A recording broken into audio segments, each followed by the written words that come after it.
පිළිබඳව ඉතාමකින් දන්නවා. ඒ නිසා මම මේ පිළිබඳව පෙරහැර පිළිබඳව අපිට තව දින 9ක් තියෙනවා. ඉතින් ඒ දින 9 තුළ අපිට පෙරහැර සම්බන්ධව කතා කරන්න පුළුවන්. අපිට ලොකු අවස්ථාවක් වරක් අවශ්‍ය වෙලා තියෙන්නේ මේ විහාරස්ථානයේ ඓතිහාසික වශයෙන් වැදගත් වූ ඒ පූජා භූමිය ප්‍රකාශයටපත් කිරීම අනුදී තමයි ගැසට් කරලා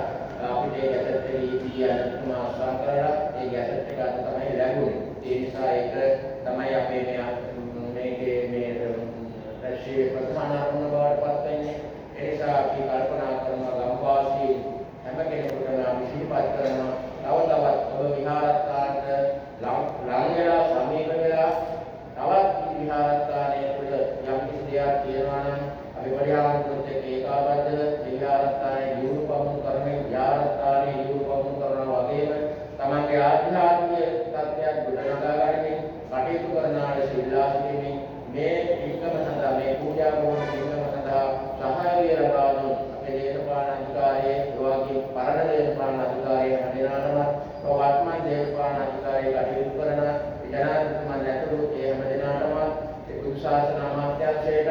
එවාගේම ඒ සඳහා කටයුතු කර